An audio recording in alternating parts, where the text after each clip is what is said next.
Incoming transmission. The Klingon word of the day is Yab. These are the voyages of the starship Enterprise.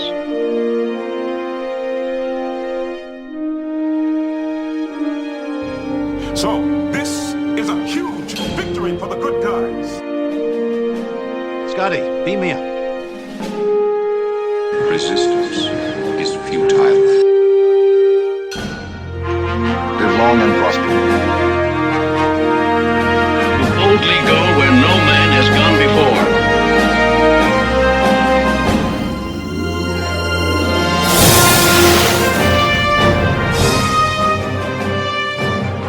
Greetings and welcome to the Computer Resume podcast, the show covering the entire Star Trek franchise in chronological order for fans new and old. I'm your host, writer-comedian, Mr. Todd A. Davis. We'll find out later if his Star Trek collection can beat up my Star Trek collection. But for now, from the More You Nerd podcast and Cosmic Crit, it's Drew Burriss! Yay! Woo! Hey, I'm back!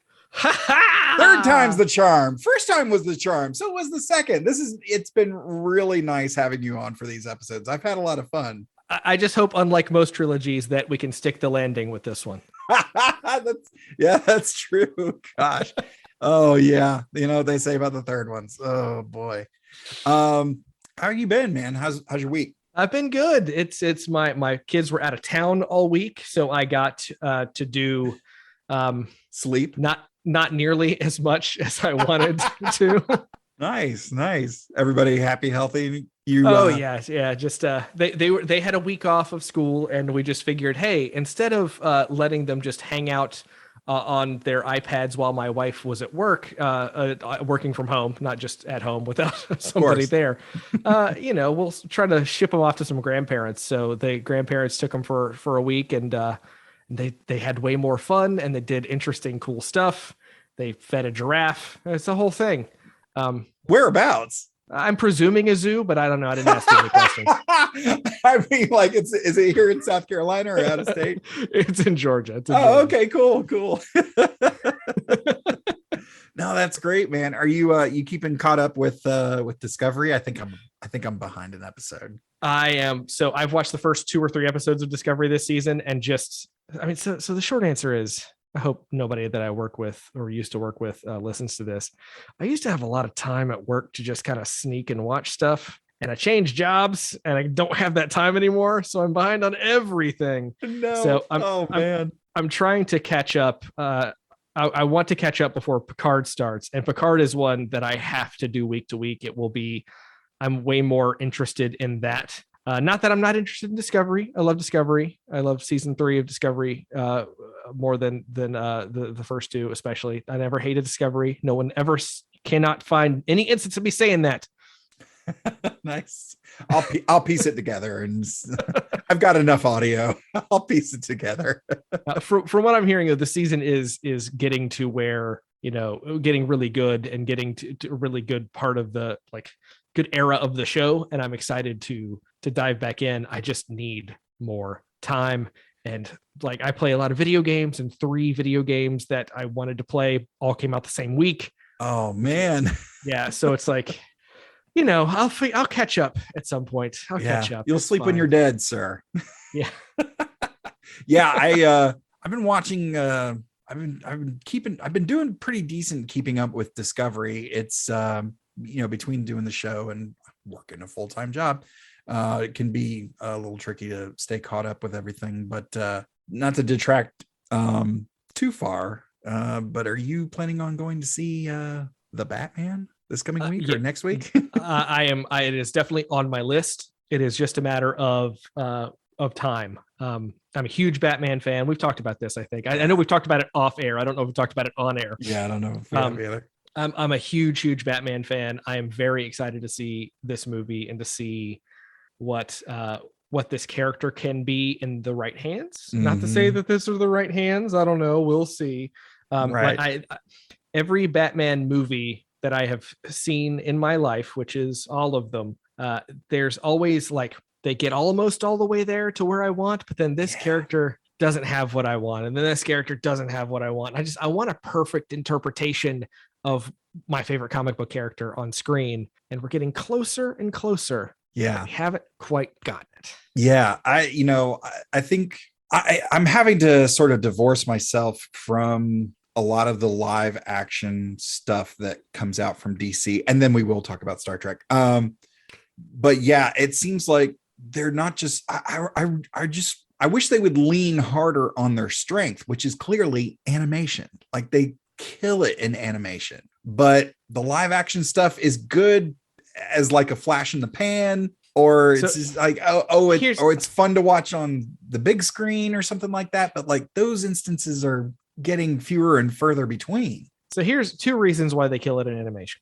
One, at least for some of their animation, I'm talking more of their classic stuff, Batman the Animated Series, the Justice League cartoons, Of course. all of that. Yeah. You have 20 something episodes a season, sometimes more. So there's just more space to tell longer form stories in the backgrounds of other shows. Okay. But two, and this is really true of Batman the Animated Series, they just did what they wanted to do, and they didn't have a lot of oversight from the studio. Yeah. And that shows in the sort of the things that they attempted to do and the things they got away with. And it's something that because of that, the creators of those shows got a lot more clout when it came to being able to do what they wanted later. They did what they wanted when no one was paying attention.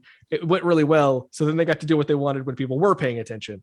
And and that's where, especially when it comes to the movies, they don't get that clout. There's always somebody that's looking down. And we saw that with Batman v Superman, which that theatrical cut of Batman v Superman is not very good. And then you see the extended edition that adds 30 minutes to the plot of that movie. Mm-hmm.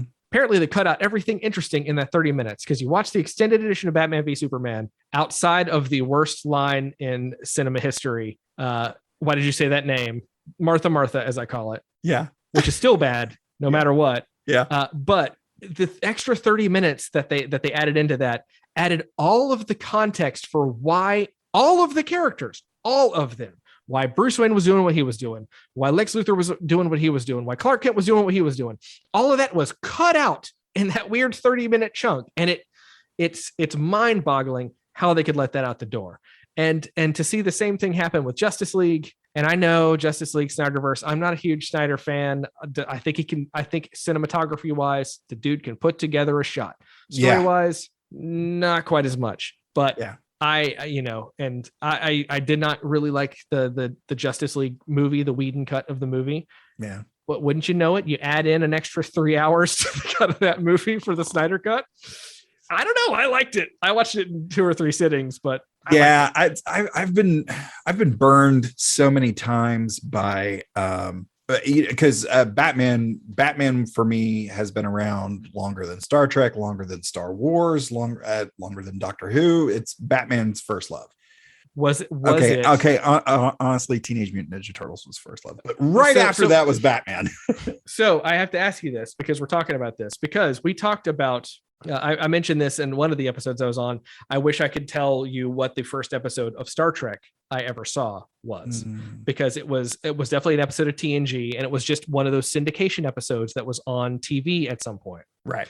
The same exact thing is true for the 1960s Batman TV show. Really? I adore that TV show. I love it. I love it. I love it. I was sad when you couldn't watch it for like 2 decades of my life. I mean, we were talking right before we started recording, and I dropped the Joker again about I've got my 60s Batman Lego Batmobile in my hands right now. Yeah. I love this show so much. And it came out. I watched this show before the Burton movies. Like, that show and the Burton movies were happening at like the same time. That's a big jump. And so I got into this, and I remember specifically, I was young enough that Hurricane Hugo hit South Carolina. I remember. Yeah. I remember it knocked out TV for our area for like 2 or 3 days. I can't remember specifically how much.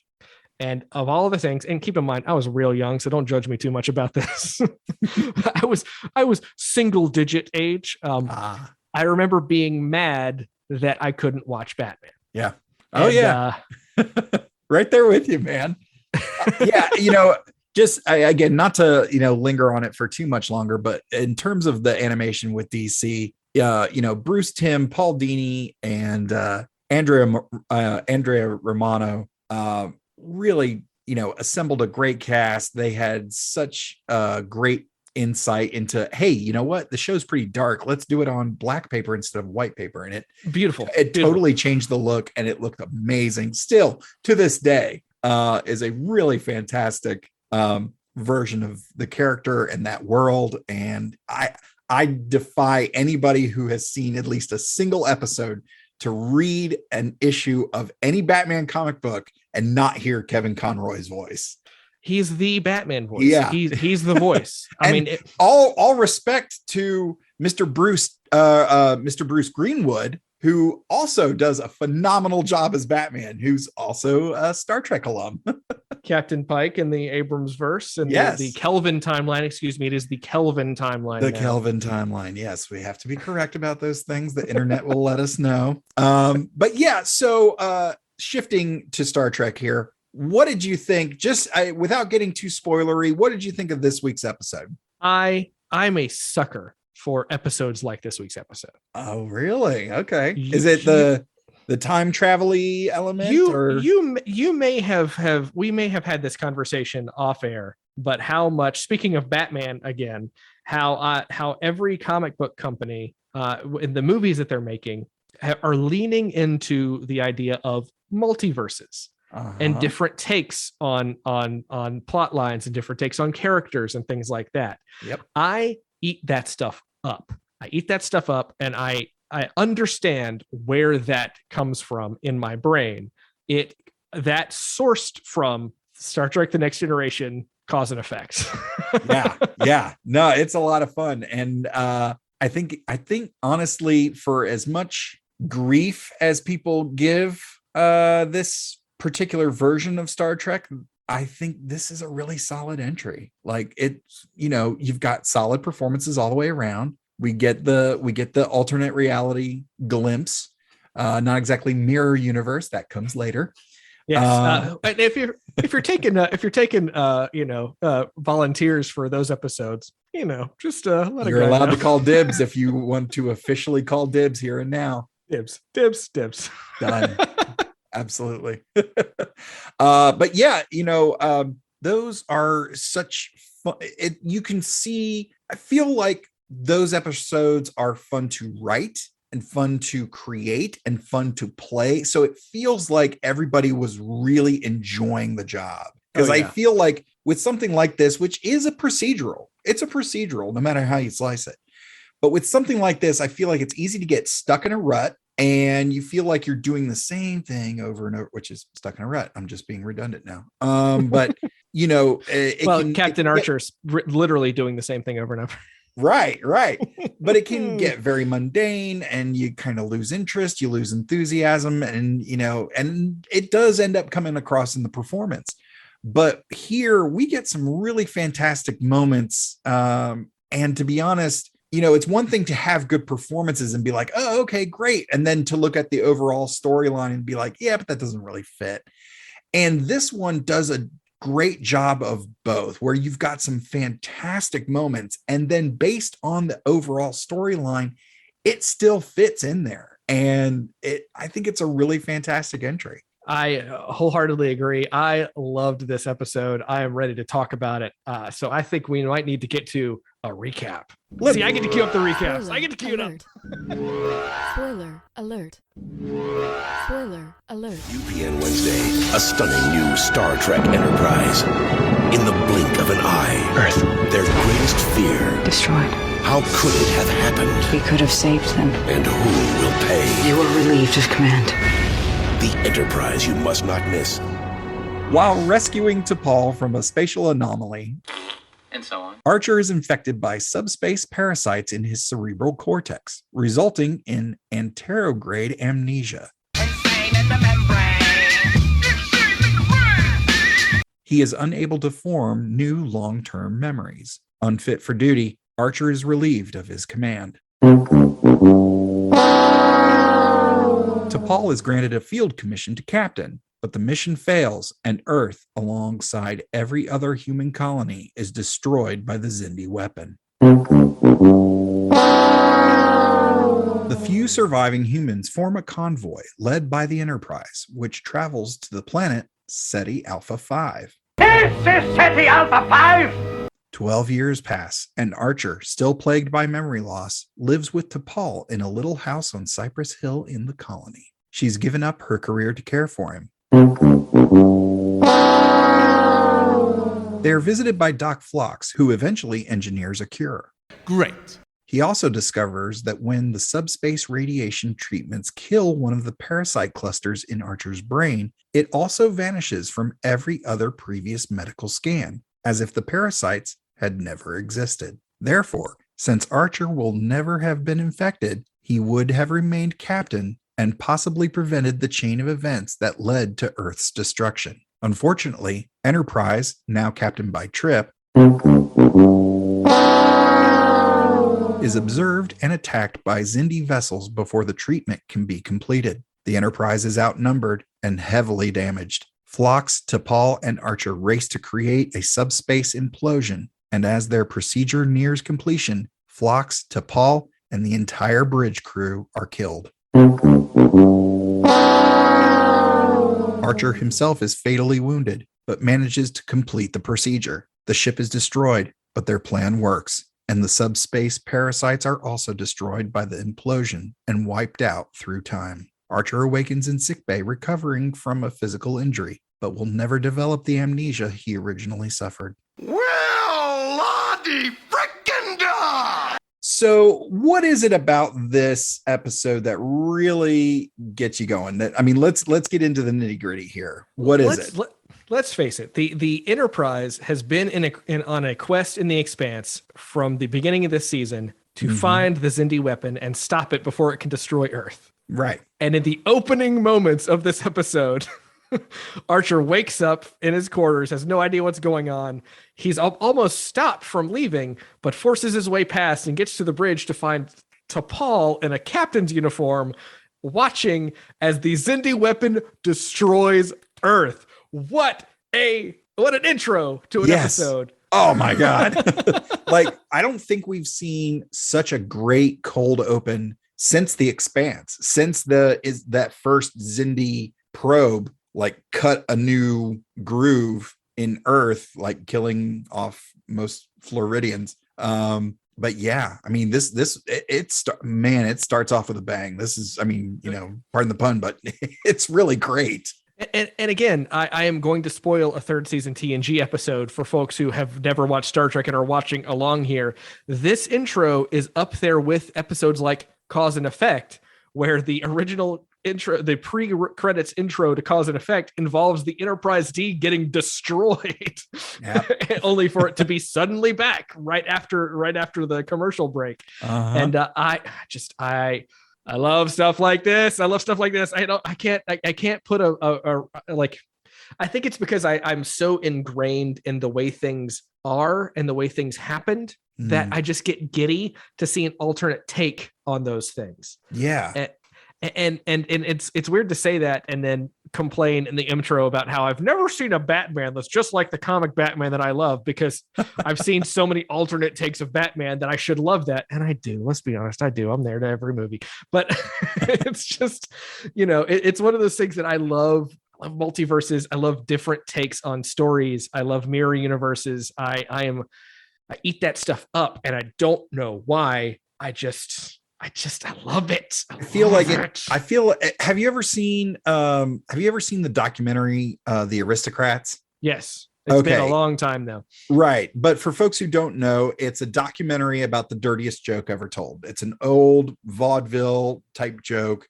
But the long and short of it is, as different comedians tell the joke changes. So based on the style of the comedian, it changes the joke to fit their style.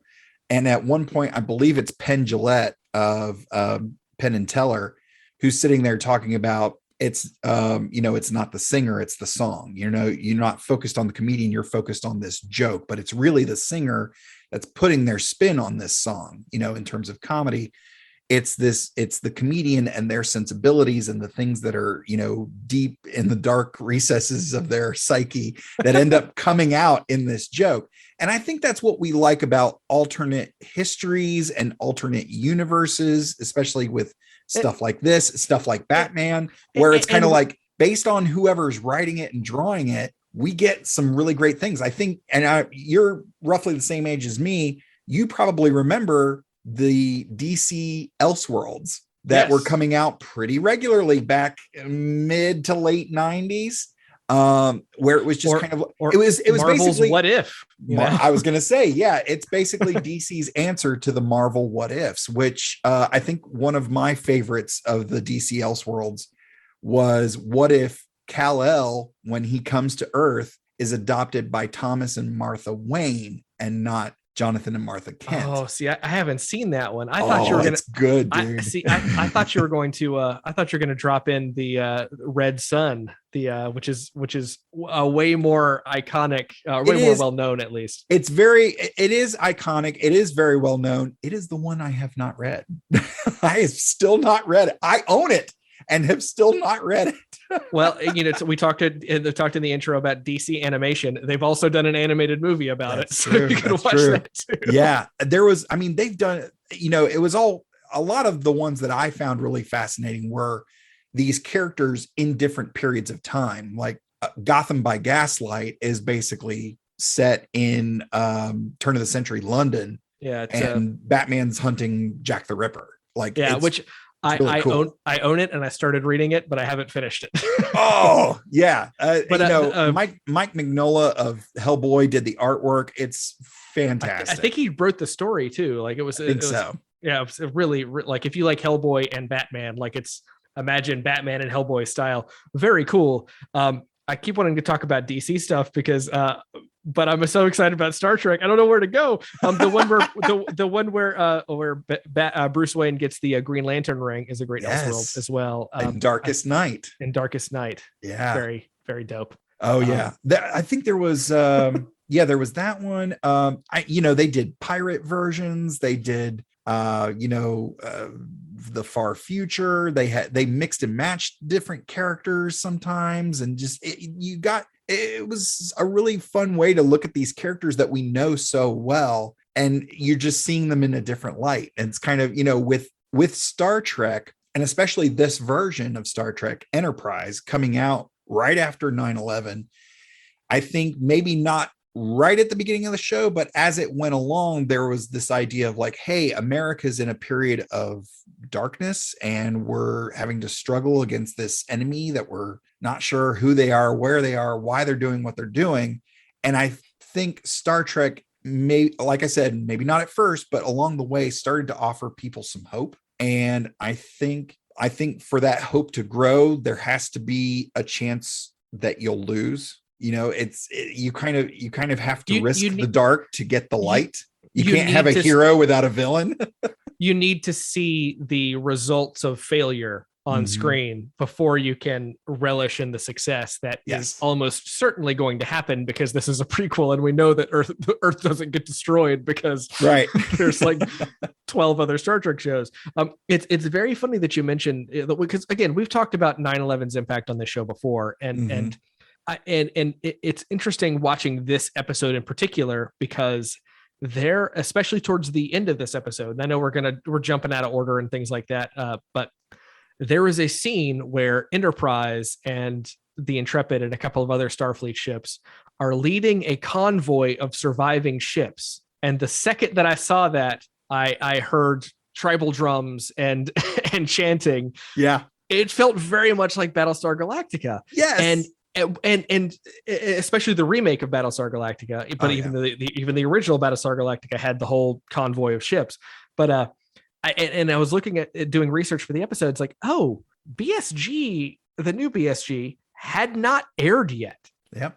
This apparently Mike Sussman, who wrote this episode, spoilers for the who was responsible for this section.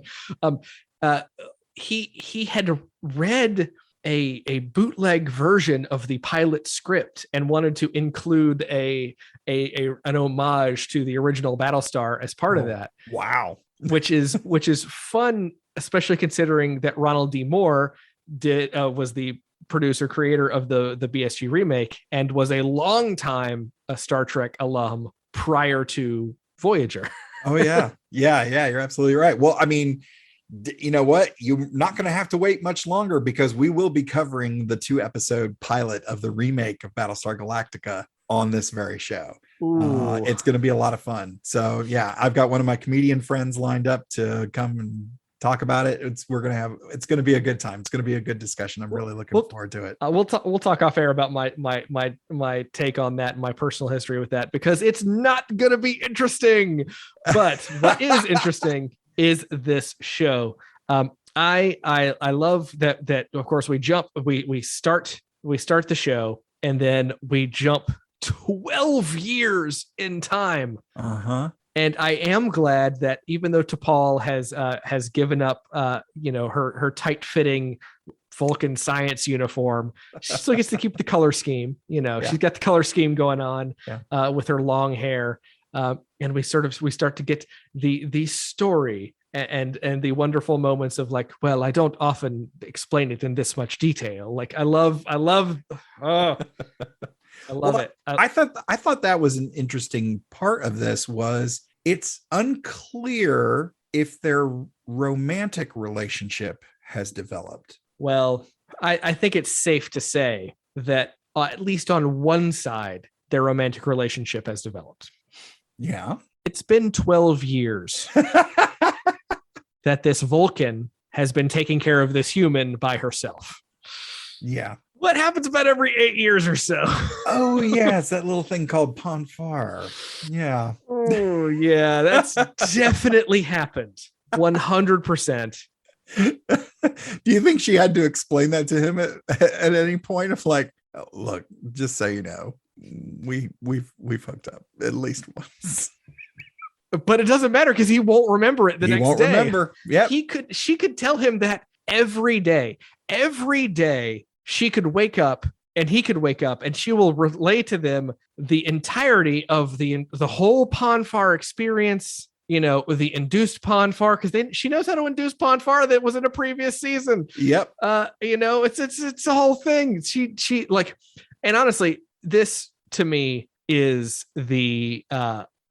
it's the part I like least of the episode. Okay. Because I am a big stan of T'Pol, which I named, but I'm sure exists on the internet outside of me naming it while I was watching this. I am a big fan of the Tucker T'Pol pairing than anything else. Sure. They do a really good job of building that up subtly over the seasons. And I believe, is it this season that we see that, or is it next season that we see another bit of that? I don't remember. I think it develops a little bit more in this season, but I think it definitely comes to a head next season. Yeah. There's a particular another time jump forward episode that we see some of the fruits of their labor. But I'm a big fan of that pairing, and it just feels slightly off that T'Pol would develop romantic feelings in this way. Mm-hmm. It feels honestly strange that she would develop any feelings for someone who saved her life like that, but also that kind of shows some character growth and some of the importance of, honestly, it shows the importance of Archer as a charismatic character in this whole situation. Yeah. And that is probably what matters most in telling this story, is that these are the little moments where Archer would have made the difference. Mm-hmm. And that's where we get to the biggest change and probably the snowball starting events of this episode in one of the coolest scenes that I have seen in Star Trek Enterprise, at least.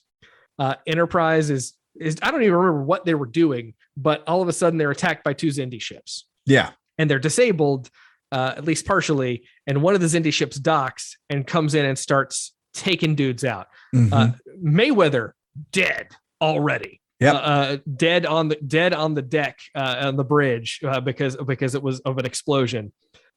Just awful. Yeah. Archer gets to stab one of these Xindi reptilians with a statue of Zephram Cochrane, which is pretty dope. That's pretty awesome. Yeah. Dope. we get to see a bunch of Starfleet dudes just getting taken out because they're aimed down one hallway, and then all of a sudden the Xindi show up on the other hallway and shoot them from the side. It's like, all right, well maybe the Makos would have done a better job. Yeah, I was gonna say. Spoiler warning for later in the episode. They don't. But then T'Pol gets the idea. Okay, we've cleared some out. What do we have? Oh, is the ship still docked with us? She takes the helm with the Xindi ship still docked to them and rams the other Xindi ship with the Xindi ship that's attached to them, which is so dope. Yeah. So unbelievably dope. That has never been done in Star Trek before. Yeah. It has not been done since, unless it happened in Discovery Season 4 and I haven't seen it yet. It is so dope, but there's a cost. Yep. And that is the thing that is the most important moment of this episode to me, is that there is a cost. And T'Pol taking the logical course of action, suddenly Trip is upset with what she has done. Why did you do that? Why did you think that? Our nacelle is blasted. It would take us 3 weeks if we were in dock around Earth to get it fixed. And we're limping at warp 1.5.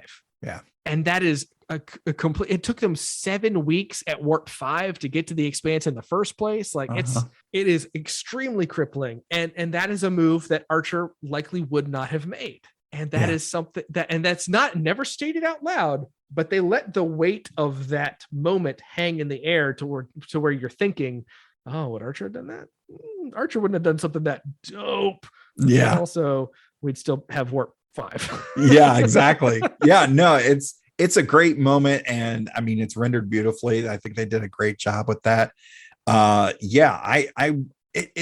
It is interesting, especially that initial shock of seeing her in a captain's uniform of like, wait, what? Yeah. And then, I mean, stuff starts happening quick. Let's look at the larger picture here. Going back over some of these episodes, and I've mentioned it at length throughout our covering of Enterprise, that there's a bunch of episodes that feel like horror movies. And I think it's interesting that they went for the emotional element, or I should say, the sadness related to Archer's memory loss, as opposed to playing it up with an element of horror and fear. Like he kind of had at least a loose grip, but the Xindi have been slipping through his fingers, and now they are completely out of his grasp. And I feel like this episode could have played out a little bit differently if they had focused on maybe the horror side of losing your memory, and or maybe the suspense type. You think of something like Memento. Yeah, well, and there's definitely Memento vibes in this. And they don't play it as every morning Archer wakes up, every morning Archer wakes up, every morning Archer wakes up. They don't. Right. But there's another side of this that I do love, in that there are moments that we know Archer has woken up and experienced things that we haven't seen. Mm-hmm. And it happens twice in this episode. Once fairly early on, where it's been a few weeks, T'Pol is still in command, and Archer, Tucker, and T'Pol are having dinner in the mess hall, and they're just kind of talking. And he's like, "Well, I guess I realized that I can't really help on a day-to-day basis, but I made these I looked at the ship and I made these schematics to see if we can improve our speeds and our efficiencies." Yeah. And he hands it over to Trip. He's like, "Yeah, you gave me these a couple weeks ago." Yeah. But good news is they're working. So yeah.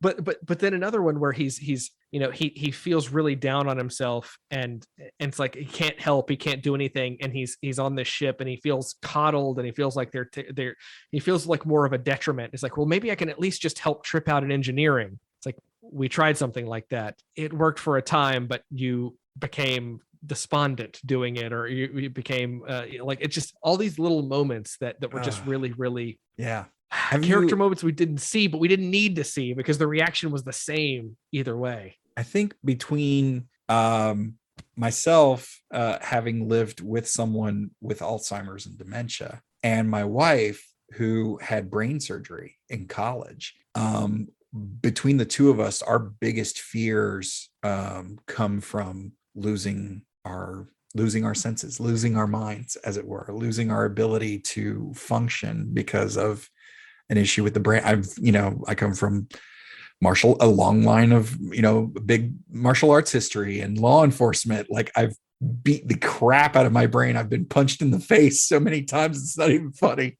But yeah, and with her stuff, she lives with a steady headache all the time. And she's had surgery to relieve that pressure. But like, after that surgery, like, she had to relearn how to walk, talk, eat, sleep. She had to relearn all the basics. Now, funny thing about her is she overcorrected. Now I've never seen anybody work as fast as she does on a computer. But I think there's an element of, I think they could have played that a bunch of different ways. I mean, you look at things like Groundhog Day. They could have played up the comedy element, except for Earth being blown apart. They could have played up the comedy of like, oh, he can't remember. And I think it was interesting that they went for the sadness. I think, leaning hard on that of like, hey, like you said earlier, this is the potential cost. Like, we saw that cool maneuver that T'Pol did, and it having a cost. And then we see the stakes are very clearly set. If you weren't sure, like, what we stand to lose before watching this episode, you clearly know, okay, we have to win this war or everything goes away. Or it is gone. Yeah. Because we learn, not only did they take out Earth, they took out Vega Colony, they took out Mars, they took out Alpha Centauri, they took out every human colony they possibly could, to the point where there were only like a few scattered fleets, the BSG fleets that were fleeing to, oh boy, all over the place. Well, not just all over the place. They were fleeing to one place in particular. Yep. Which is just the icing on the cake. And I believe is it SETI Alpha 6? Is that where they're going? No, this is SETI Alpha 5. I was hoping you would pick that up and run with it. Yes, for those who it sounds familiar or not sure, hopefully you caught it when we did the recap. SETI Alpha 5 is where Khan and his group from the USS Botany Bay end up after Space Seed, which I got a long time to go before we cover Space Seed, but I'm really looking forward to it because we're going to cover that and the comic series that comes directly after that. And I'm really excited. There's a couple spots throughout the franchise that I'm just really itching to get to, and that's one of them. Yeah, I love, like, if you like, it's one of those moments where if you know, yeah, and because they never, obviously they can't make a big deal out of SETI Alpha 5, but it's like, we know watching this because we're huge Star Trek nerds that SETI Alpha 5, SETI Alpha 6 blows up, makes SETI Alpha 5 completely unlivable. It's got the brain scorpions that dig into your ears and cause Chekhov to be. It's so wild. And again, Mike Sussman, writer of this episode, kind of talked about that as a little cruel joke on humanity, because of course he can, it's not like it matters in the long run, but they've got at least 100 years to stick around and be fine before SETI Alpha 6 blows up. But it's like you said, if you know, for the Star Trek fans who are just like, oh no, they think they're safe here. Oh, they're screwed either way. Yeah.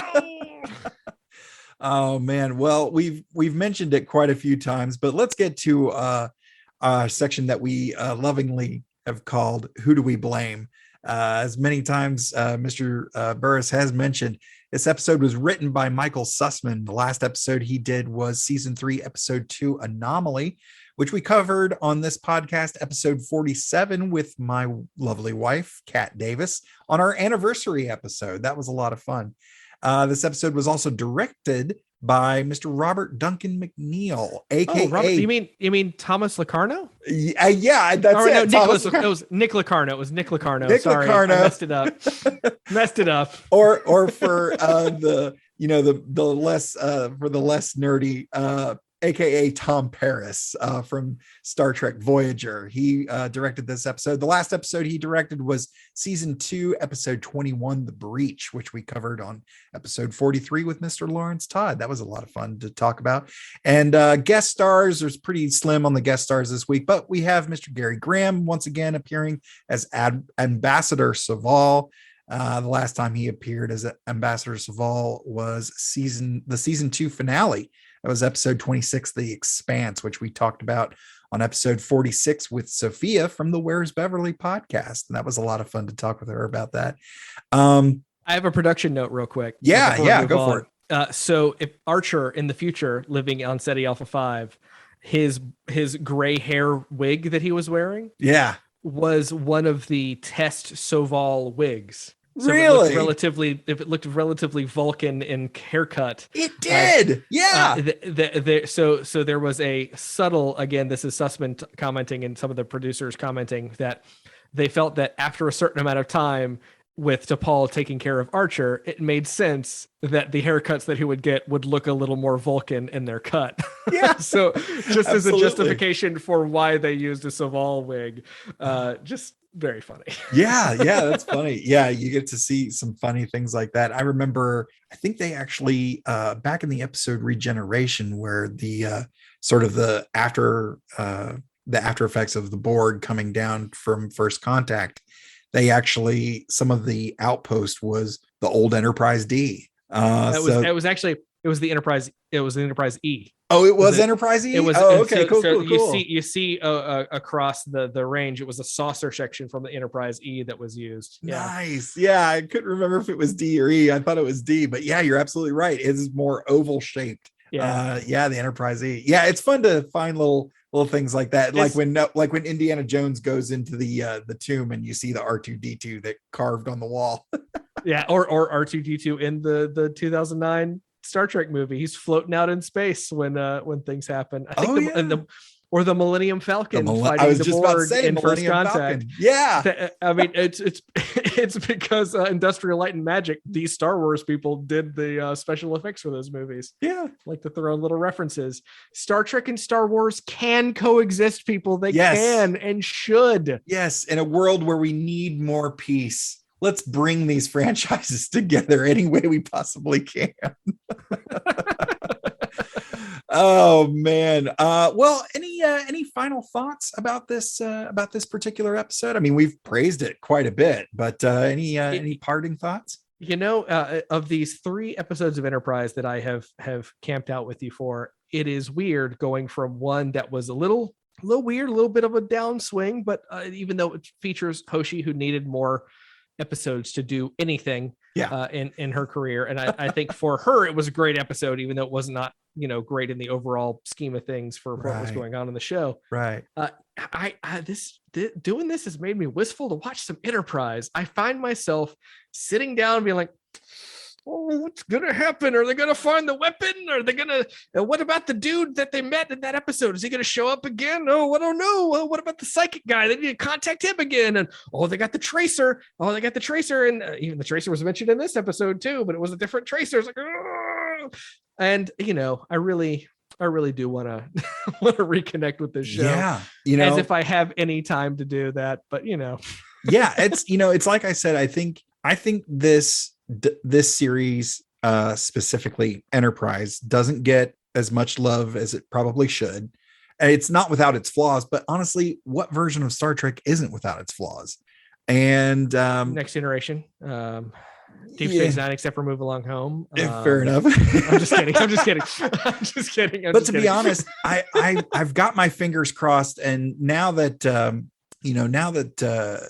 Dominic Keating and Connor Trenier have started up their podcast, I'm hoping, fingers crossed, knocking on wood, that it kind of drums up some more thoughts and feelings and nostalgia for those characters. And I'm hoping, like I said, fingers crossed, that maybe Trip or Reed or maybe T'Pol makes an appearance in Strange New Worlds. I think it's not out of the realm of possibility. You literally started that conversation with them starting their podcast, and I did not. It just clicked to me in the moment that oh, they could cameo on Strange New Worlds. They could cameo on Strange New Worlds. Yeah, absolutely. I mean, look, throw them in some old makeup.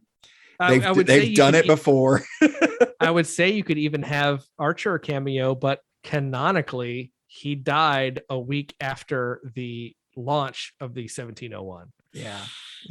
Although you could only see that in one particular screen on one particular episode that maybe I'll be on. But that's, you couldn't even read it unless you paused it and zoomed in and read it.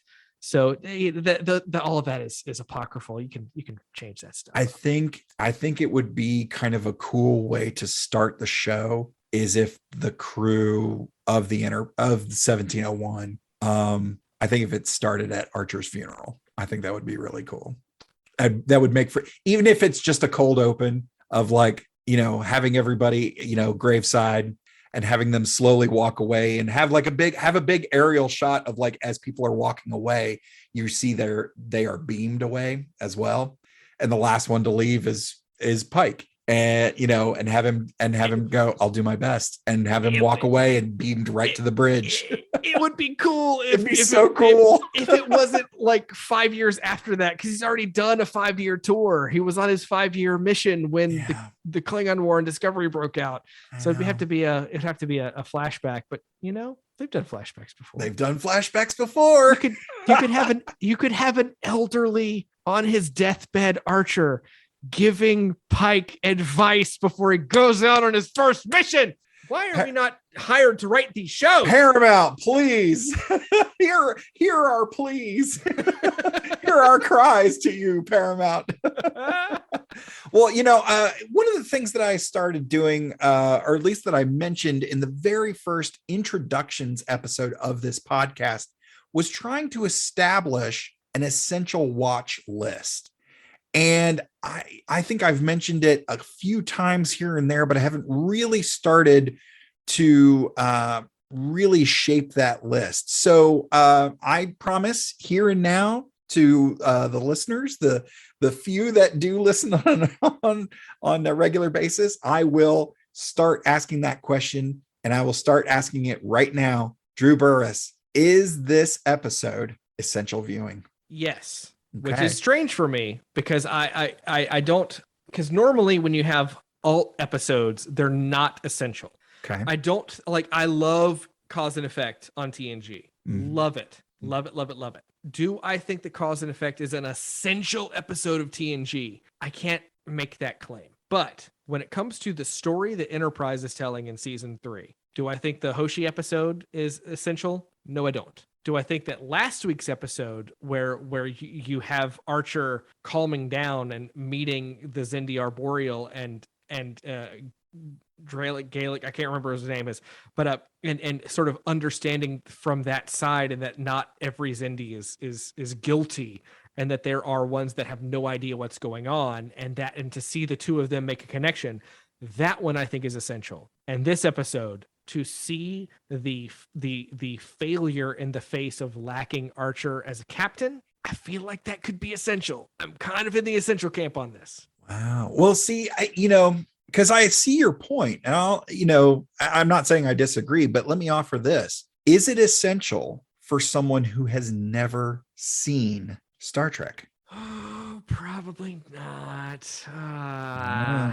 Oh, because that was the idea of like, when you're coming up with essential watch lists, the big thing with essential watch lists, and please feel free, because I know you guys have done a lot of these on The More You Nerd, analyzing the piece as a whole, and then figuring out, okay, which ones are the best, which ones are must-sees, all that, and then condensing it for someone who's like, oh, I'd love to get into Star Trek, but it's almost 60 years old. There's a ton of stuff to watch. Where do I start? Where do I go from here? And you raise a very good point, because I want to mention something, because I think an essential watch list and a getting someone into to Star Trek watch list are different. Oh, because okay. You want to get somebody into Star Trek: The Next Generation. So your gut instinct is, the best episodes of Next Generation. And so one of those episodes, The Best of Both Worlds. Yes. Except as I learned in showing Best of Both Worlds to someone who had no context for Star Trek and had only watched a couple of episodes of Next Gen before diving into Best of Both Worlds, they had no attachment to any of the characters in Best of Both Worlds. When the events of that episode happened, they did not care. They did not have any attachment to anything that was going on because they didn't know. They didn't have the character relationships built up. They didn't have the years of idolizing this particular character. And I don't know why I'm trying to spoiler tag Best of Both Worlds, but here I am doing that specific thing. But again, it's just one of those things where there is that episode essential to Next Generation? 100%. Best of Both Worlds parts 1 and 2. You cannot watch Next Generation without those episodes. They are one of or two of the best episodes of that entire franchise. But is that a beginner's episode? Is that something to get somebody into that? I don't think so. Yeah. And that is that's a fine line. And so while I think that this episode could be essential to watching, I don't know that it is a first timers. That's a good point. I may have to alter my essential viewing question. Because you bring up a good point. But yeah, I think that's a really interesting way to look at it. Because I remember when, and we've mentioned quite a few times, ABC's Lost on this podcast. And I always said for people who were wanting to get into Lost, of course, while it was going on, said, look, do yourself a favor, get the first disc of the first season and just watch that. That's the first 4 episodes. If you're not on board, if you're not curious, if you're not into it after that, then don't bother. But I think with something like Star Trek, which is, again, we're pushing 60 years here, folks. Like, there's a lot of different places you could start. And it's part of it is kind of like Doctor Who, and just kind of like, all right, just pick a series, episode 1. That's good enough. Sure. And you certainly could. But I think there's so many different ways. I do think that each episode 1 is pretty important, just because it is the easiest way to establish characters. Yeah, absolutely. In terms of, setting our love for the franchise aside, if you're talking about narrative and establishing who these characters are and the world that they live in and the time that they live in, you absolutely need the pilot episodes of each series. But in terms of, the long haul, the overall narrative, what are those ones that you can't really move forward without this? And I think Enterprise is going to be one of those ones that I think the list for Enterprise is going to be longer than it would be for TOS, for TNG, Deep Space Nine, and Voyager, because it was in that period where it was episodic to a point. And then it was longer, 2, 3, 4 episode arcs for the last 2 seasons. You could say the same thing for Deep Space Nine at a certain point, but even Deep Space Nine in the middle of the Dominion War had a number of standalone episodes that, while important, don't factor into the overall story. Right. And I would be interested to have that conversation about Deep Space Nine specifically, because it was the first sort of dalliance into serialized storytelling that Star Trek tried, outside of the random next time on 2-part episodes. Right. From your standard 2-parter teleplay. Yeah.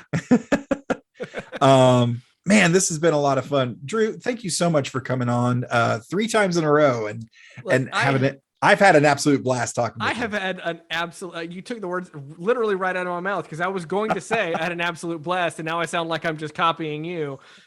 So maybe chalk that up to Archer memory loss. Nice. You're lucky I don't take orders from you. There it is. Episode reference. But I have had a tremendously fun amount of time. I have loved doing this, and I will come back for literally any further episodes, especially the 2 mirror universe episodes in a couple of seasons. Yeah, or next season, because this is the second last season of Enterprise. Well, I hate to burst your bubble. Those episodes don't come up for a while, even after the finale of Enterprise. So you got a while to wait yet, because in my timeline, those don't come up till later. You're not going to put them in the middle of TOS, are you? Those are in the middle of TOS. Yep. Oh, because they're... Well, hey, you're going to have to take that up with the creator of the Star Trek Chronology Project, because that's who I based my list on. Mr. Jason Keener set up the Star Trek Chronology Project, and yeah, he put those episodes in the middle of TOS. I get it, because they're not the actual Enterprise crew. Spoiler warning for those episodes when they come out in like 3 years. So from the end of Enterprise, we've got 2 seasons of Discovery and then a whole bunch of TOS before we get to those episodes. Yeah. Well, I hope that we find some time frame for me to get back in at some point. We'll absolutely. Yeah. Well, I mean, if you are going to keep watching Enterprise, let me know. If you're like, hey, I want to talk about this one specifically, I'll book you in a heartbeat. But you have officially called dibs, and I will note it. Well, folks, respect the dibs. Yes, always respect dibs. As we bid Mr. Drew Burriss farewell, we welcome back to the big show artist supreme, Mr. J. Chris Campbell, who actually called dibs on this episode last December to discuss Enterprise Season 3, Episode 9, North Star. He has a thing for the Western episodes. So North Star, of course, is available exclusively on Paramount Plus. Drew, where can people find you on the internet? You can find me and former guest to this show, Miles, talking about all sorts of nerdy stuff at The More You Nerd podcast, The More You Nerd. You can find it in all your major podcatchers or themoreyounerd.com and all the social media associated with that. And you can also find both of us on the Cosmic Crit podcast. Do you like sci-fi, fantasy, cool worlds? Do you like tabletop RPGs? Well, this is two things in one as we tackle the Starfinder universe by the gaming company Paizo, which is just that, cool sci-fi adventures with fantasy elements thrown in. We are on our 4th season of that show. You can find all of our episodes. Each season is a new set of characters, except our 4th season does reintroduce our 1st season characters for more episodes. You can find that at cosmiccrit.com and all of your podcatchers and other places to find such things. And I am at Mr. Todd A. Davis on all of the socials. From all of us at the Computer Resume podcast, thank you so much for listening, and I'll see you in 10 forward.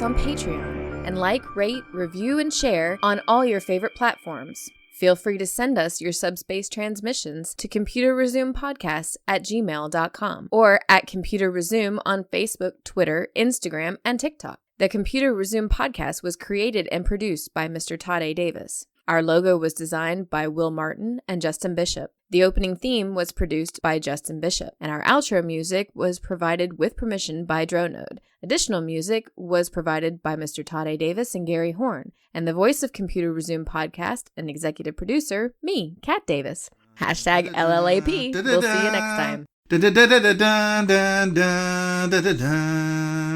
through a Star Trek. We're doing Star Trek stuff in space. We probably got some phasers and shuttle pods, and we're gonna find a brand new race. How's that for a slice of fried gold?